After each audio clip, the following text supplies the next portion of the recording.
Hi, and welcome back to Gratitude Journey with Michelle. If you're feeling guilty for taking time for yourself, guilty for laughing again, and even wanting more for your life after loss, then this episode is for you. Today, we're talking about self care without guilt. And this topic is so personal to me because there were times in my life when I was a caregiver, a cancer patient, and now a widow. I know what it feels like to pour from an empty cup. I know what it feels like to survive on strength, responsibility, love, and exhaustion while neglecting yourself unintentionally. But what I learned through grief and caregiving and gratitude is that self care is not selfish. Self care is necessary, and gratitude became the most important form of self care in my life. So today, I want to share my story, the lessons that I learned, and the simple gratitude centered practices that may help you prioritize yourself without guilt. Before cancer entered into our lives, Jerry and I were building our dreams together. We moved back to United States with four suitcases and $100, determined to create a better future. We work hard, we sacrifice, we save, and we built a beautiful life filled with love, resilience, and hope. Then in 2019, everything changed. Jerry was diagnosed with stage 4 esophageal cancer with brain mets, and 6 months later, I received my own diagnosis with stage 1A breast cancer. Suddenly, the life that we know changed. Now it becomes hospital visits, medication, PET scan, MRI, radiation, chemotherapy, caregiving responsibilities, and all those uncertainties. I became a caregiver while needing myself to be taken care also. And I keep telling myself during this season, I need to stay strong. I don't have time to rest. My client needs me. Jerry needs me. I'll take care of myself later. Maybe some of you can understand this feeling. As a caregiver, a widow, a mother, a nurturer, women, we're simply trying to hold everything together. We often put ourselves last. We feel guilty for slowing down, guilty for resting, guilty for needing support, guilty for saying no. But eventually, I realized that if my tank is empty, my cup is empty, I will not be able to continue showing up with love, presence, and strength. Self care was not abandoning Jerry. I was honoring the life that we are still living together. And gratitude became the bridge that slowly helped me reconnect with myself again. Sometimes people think that gratitude means pretending that everything is okay. It's not. Gratitude is actually choosing to recognize the moment of light while walking through the darkest moment. During caregiving and cancer, gratitude became part of my emotional survival. Someday, my gratitude practice was very simple. It looked like sitting quietly having a cup of coffee before an appointment, feeling the sunlight on my face, cuddling with Spike, holding Jerry's hand, sharing one peaceful moment together despite uncertainty.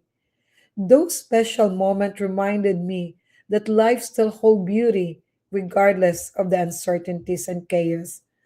I want to share some few practices that help me begin prioritizing myself without guilt. Number one, start your day with one gratitude.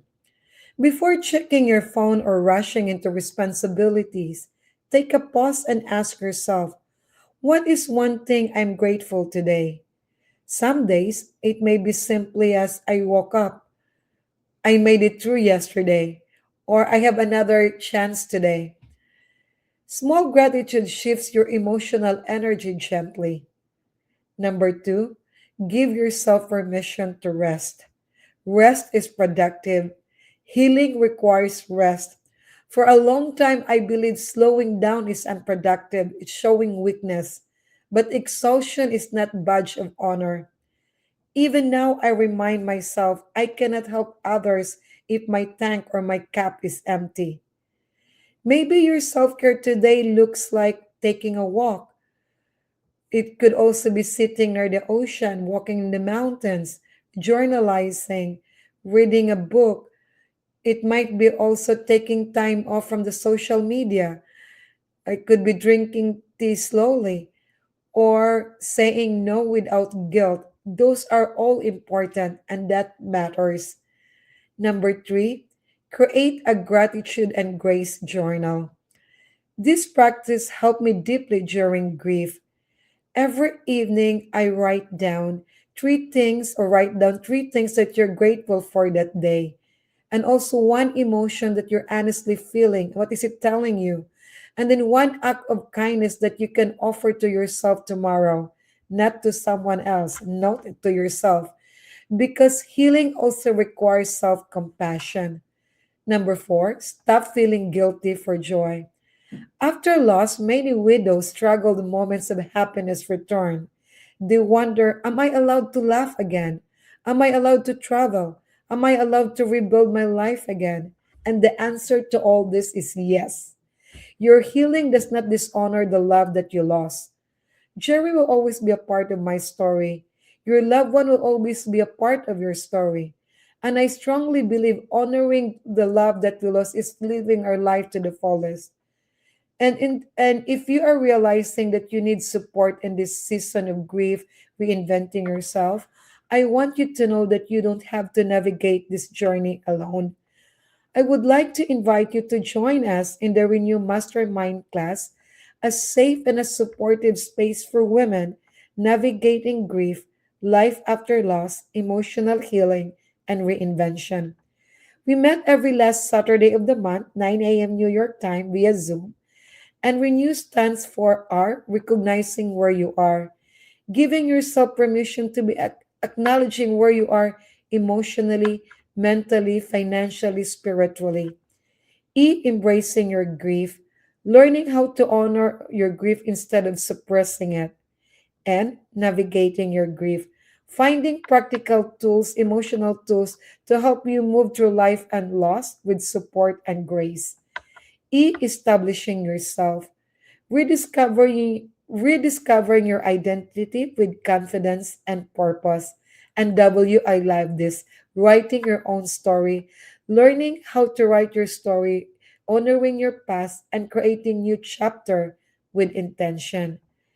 This mastermind is deeply personal to me because it's created through my own journey of caregiving, healing, resilience, gratitude, and transformation.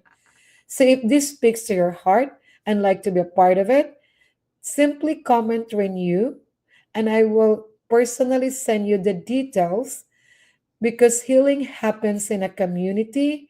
Healing happens when we feel seen. And sometimes reinvention begins one courageous step forward. And before we end today's episode, I want to leave with one question.